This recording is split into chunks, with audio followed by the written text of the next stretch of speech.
Coming up on Eaglevision News, more on the Blackstone flooding, an update on this week's sports, and a story on Biola University Day. All this and more coming up on Eaglevision News.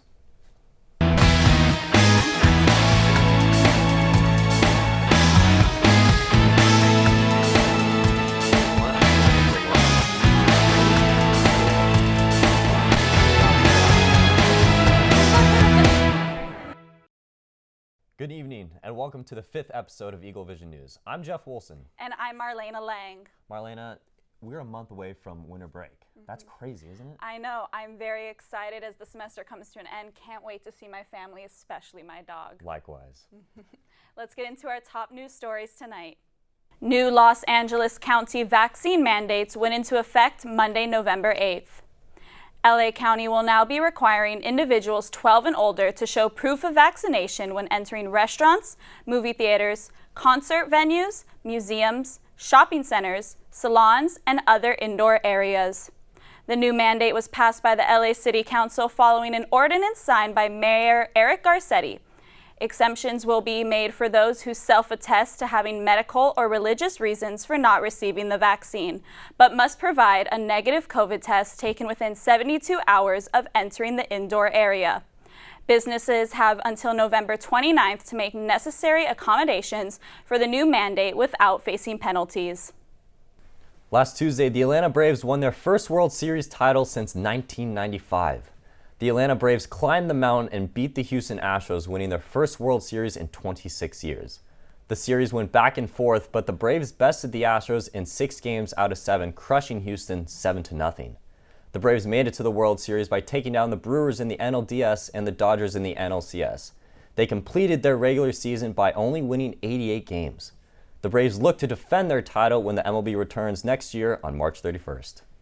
After 28 years, notorious news anchor Brian Williams is leaving NBC News. Williams began his career with NBC in 1996 and was a key player in the launch of MSNBC. His roles at NBC included nightly news, hosting 7 presidential elections, 8 Olympic Games, and anchoring the 11th hour for the past 5 years. He's becoming a free agent for the first time in a very long time. There's no saying what Williams will be doing next when it comes to on-air news, but he did say, "For the next few months, I'll be with my family, the people I love most, and the people who enabled my career to happen. I will reflect on the kindness people have shown to me, and I will pay it forward." Los Angeles native and DACA recipient becomes the youngest woman to complete 100 marathons. 24-year-old Jocelyn Rivas crossed the LA Marathon finish line on Sunday, November 7th, completing her 100th marathon in only 7 years. After witnessing the 2013 LA Marathon, Rivas decided to run her first marathon and did just that 1 year later. Born in El Salvador with several broken bones, Rivas' mother was told her daughter would never walk. Now nicknamed the Warrior, Rivas overcame her challenges and is now an inspiration to many. Wow, 100 marathons? I could barely run 1 mile. I'm on the same page as you. Up next, reporter Olivia Yatuma has all the details on the recent Blackstone flooding. I'm currently standing on Blackstone Hall on the first floor at the Forge, where there was a flooding just last week. Behind me you can hear the fans as they are airing out the water left behind, with 26 students in Thompson Hall after the evacuation. Last Tuesday at 8:30 a.m., campus safety received a signal to their 911 system indicating that there had been a fire at Blackstone. When they arrived at the location, they discovered that there was no fire, but that the fire sprinklers were accidentally activated. Yeah, so from a student perspective, we didn't really know what was happening at the beginning. We knew that there was a sprinkler that had gone off. We knew that fire trucks arrived soon after 8:30 in the morning. What we figured out is that a student was making their bed with a blanket, and the blanket got snagged on a fire sprinkler. When the blanket was pulled, the sprinkler, of course, went off. Although it was an accident, students still had to pay the price for the flood that occurred. 26 students had to evacuate their dorms and move to Thompson Hall for the time being. Students discovered that their personal belongings were soaked, some even ruined. Boxes were soggy, so I was trying to put clothes that were wet in soggy boxes and then dry them out. I had pillows that were soaked, bedding that was wet. Campus safety made sure that students were safe amidst the flooding by evacuating those affected from the building. But in the process of doing so, a student was injured. One of the students in the room slipped. His feet were wet. because of the sprinkler incident, and ran out onto a hardwood floor. Students like Michael are in better spirits now that the flood has been taken care of. Nothing appears to stop students in Blackstone from making the most of their semester. This is Olivia Yatuma for Eaglevision News. Thanks, Olivia. We now have a story on the Eagle 5K from Lauren McBride. And when we come back, Caitlin Fowle has the latest on bioathletics. On the brisk morning of Saturday, November 6th, Biola students, faculty, and families gathered together to run.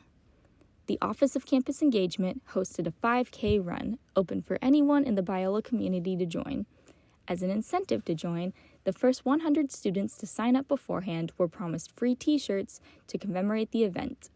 Student volunteers were stationed at tables to check participants in, hand out t-shirts, and provide water and snacks to everyone.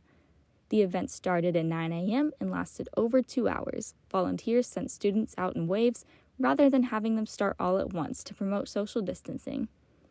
Signs were set up all over campus directing them through the running course. The course was spread throughout campus, and students had to run the entire course twice in order to complete the full 5-kilometer distance.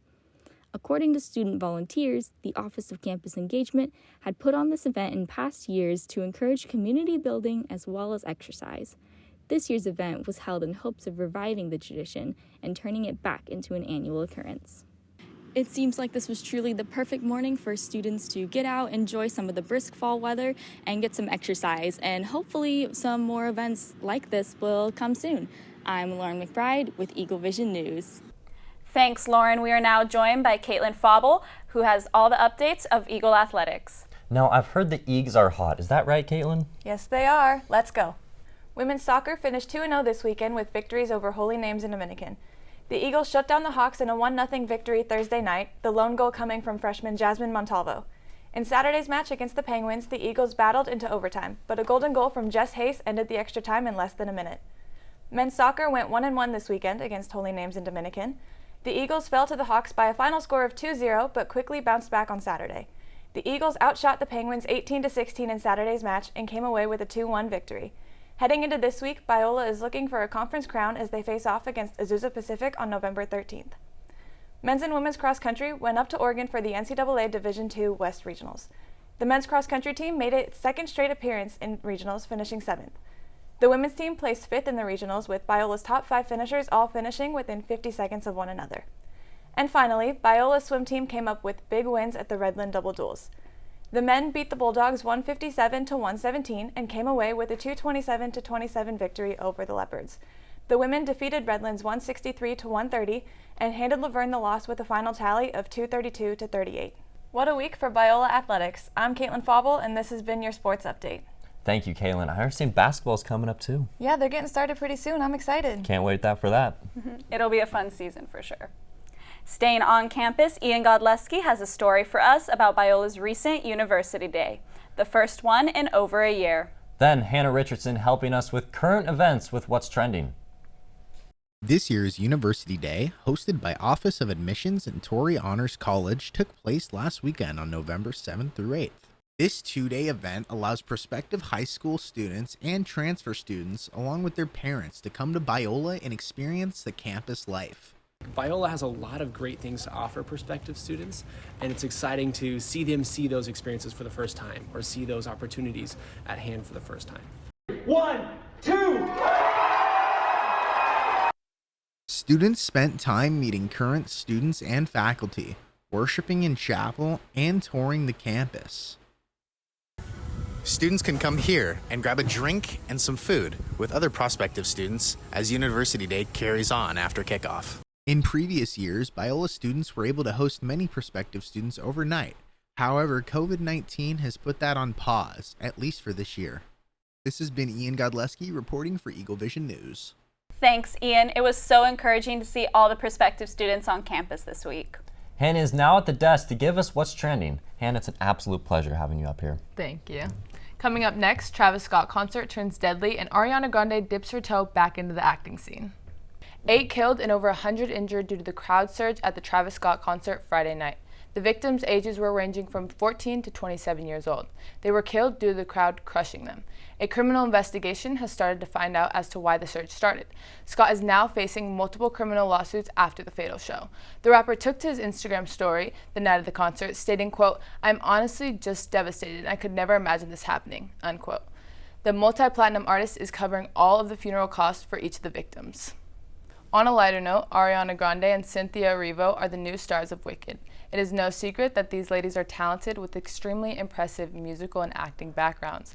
The two are going to portray the main characters. Grande will be playing Glinda, and Erivo will be playing Alphaba. The movie was originally supposed to come out this December, but due to COVID, it got pushed back. Wicked will be hitting theaters across the country in June 2022. Thank you, Hannah. I'm very excited to see Ariana Grande back on the screen again. Yeah, I loved her in Victorious. Now we have weather with Stephanie Guevara. Thanks, Jeff. Behind me, we have a beautiful scenery of Venice Beach where we can see beachgoers walking up and down and enjoying of LA's beautiful sunset. Let's go to our current conditions in La Mirada. This morning, it was a bit chilly at 57 degrees, and in the afternoon, it was 69 degrees. In the evening, it went back to its starting point at 57 degrees. The sun is rising at 6:41 and is setting at 4:43. Let's go to our nation's current conditions. In the northern part of the nation, in the West Coast, we have a bit of colder temperatures. There are about 53 degrees, and as we go south, the temperatures get a little bit warmer at 65 degrees in San Francisco and 71 in LA. The central part of the nation is experiencing some bit of warm temperatures at the high 60s and the low 70s. The East Coast is experiencing some similar temperatures as the West Coast. In New York, we have temperatures of 67 degrees and Washington, D.C. at 71 degrees. As we go down south, it's a bit warmer. And in Miami, we have temperatures of 80 degrees. Now let's look at our 7-day forecast. On Wednesday, we have temperatures of 75 degrees. And as we head to the weekend, temperatures are getting warmer. On Friday, we have 90 degrees. And on Saturday, we have 89 degrees. And Sunday, we have 84 degrees. Monday stays a bit warmer at 81 degrees. But on Tuesday, we are experiencing a drastic drop at 70 degrees. So I encourage everyone to take advantage of the weather this weekend and head to the beach. Now let's go back to our Eaglevision news. Thank you, Stephanie. Now reporter Brooke Torres brings us to the National First Gen celebrations here on Biola's campus. Biola University is taking part in celebrating first-gen students by giving them a whole week of activities to celebrate. Faculty, family, and peers gather together to make first-gen students feel supported and celebrated. I think really at the heart of this event is making sure that every student knows that there is a first-gen program at Biola, and for our first-gen students in particular, that they have a place of community that they can connect with, plus all the resources that we have for them to feel like empowered, enabled, enhanced to really just continue thriving while they're here. So really it's just a place of connection to make sure that they're connected and are connected to a community, I should say, right? And that we're here to serve them in whatever we can. They're not alone. That's the point. Last year, the celebration was made into being a week-long and online due to COVID. This year, it's in person, still a week long, and making first-gen students feel prideful as ever. Anything is possible if you put your work into it and you put your mind and heart into it and you really pray about it. So for me, it means a lot for me to be here. And it kind of shows my hard work, and also I want to be a representation for other people in the future to be oh, if he can do it, I can do it too, because he looks like me, and no matter what backgrounds I come from. So Biola offering that space is really meaningful for me, because not only does I feel recognized, but I also feel accomplished of being able to recognize oh my God, I made it to college, I got in, and I can do this program and I get to be surrounded by other people who also have the same experiences as well. With a dedicated faculty and supportive community, first-gen students are in good hands here at Biola. For Eaglevision News, this is Brooke Torres reporting. It's great to see the Biola community back and celebrating together again. Now the fan favorite, Gigi on the Street. Let's see what Biola has to say this week. Thanksgiving. It's the holiday everyone just barely forgets about before Christmas. You put on your good sweatpants, you eat a lot, you nap a lot. But what do you not talk about at the Thanksgiving table? We're going to find that out. Let's hit the streets. Okay. Hi, I'm here with Worthy Gutierrez and Summer McNeil. Worthy Gutierrez and Summer McNeil. What are things you do not talk about at Thanksgiving dinner? Family drama. Oof. What your auntie been up to, what your mom been up to. You ain't got to talk about that. You ain't talking about auntie like that, nope. Your boyfriend that your parents don't like. Ooh. Oh, she don't approve. Hi, I'm here with Kayla. Lainey. DJ. What are the things you do not talk about at Thanksgiving dinner? Politics. Religion. I was gonna say politics too. Oh, so politics and religion, just both of them together. Family drama. Yep. Family drama. Hi, I'm here with Dominic Castro. Matthias Davis. Dominic Castro, Matthias Davis. What are things you do not talk about at Thanksgiving dinner? Definitely politics. You do not talk about politics. That's true. Don't ask who's been vaccinated. Ooh! Looks like my mic couldn't handle the pressure of all that tension. Yikes. Anyways, thank you so much for watching this episode of GG on the Street. If you have any comments, suggestions, or concerns, let Biola Eaglevision know at Biola EV on Instagram. So, with that being said, we're getting back to your Eaglevision news. Thank you, Gigi. I will definitely be keeping all of those topics in mind when seeing relatives this Thanksgiving break. Absolutely, couldn't agree more. Being on the Thanksgiving topic, what is your favorite meal on Thanksgiving? That's definitely a hard one, but I would have to go with mashed potatoes. Ooh, I'm gonna have to agree with you on that one. That one is great. They're the best. Couldn't be better. Well, that's gonna do it for all of us here at Eaglevision News. I'm Jeff Woolson. And I'm Marlena Lang. Be sure to stay updated and follow us on social media at Biola EV. Have a good night and a great week.